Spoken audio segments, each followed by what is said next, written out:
Hello guys, സാധാരണക്കാരുടെ ബ്ലോഗിലേക്ക് എല്ലാവർക്കും സ്വാഗതം. ഞാനിപ്പോൾ നിൽക്കുന്നത് കവളപ്പാറയുടെ മണ്ണിലാണ്. കവളപ്പാറ പ്രകൃതി ദുരന്തം വേട്ടയാടിയ കവളപ്പാറയുടെ ആ അടിവാരത്താണ് ഞാനിപ്പോൾ നിൽക്കുന്നത്. നമ്മുടെ പ്രിയപ്പെട്ട സഹോദരങ്ങൾ 59 പേർക്ക് ബാഷ്പാഞ്ജലി അർപ്പിച്ചുകൊണ്ട് ഈ വീഡിയോ ഞാൻ നിങ്ങളുടെ മുമ്പിലേക്ക് ഡെഡിക്കേറ്റ് ചെയ്യുകയാണ്.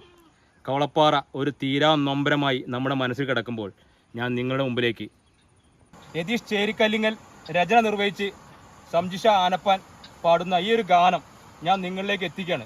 നമ്മുടെ നാട്ടിൽ ഒരുപാട് ഗായകന്മാരും രചയിതാക്കളും ഉണ്ട്. അവരെ നമ്മൾ കണ്ടുപിടിച്ച് തെരഞ്ഞുപിടിച്ച് സാധാരണക്കാരനിലൂടെ നിങ്ങളിലേക്ക് എത്തിക്കാൻ പോവുകയാണ്. അപ്പോൾ ഈ വീഡിയോ നിങ്ങൾ ഏറ്റെടുക്കുന്ന വിശ്വാസത്തിൽ ഞാൻ നിങ്ങളുടെ മുമ്പിലേക്ക് ഈ വീഡിയോ എത്തിക്കുന്നു. കവളപ്പാറ ഒരു തീരാ നൊമ്പരം.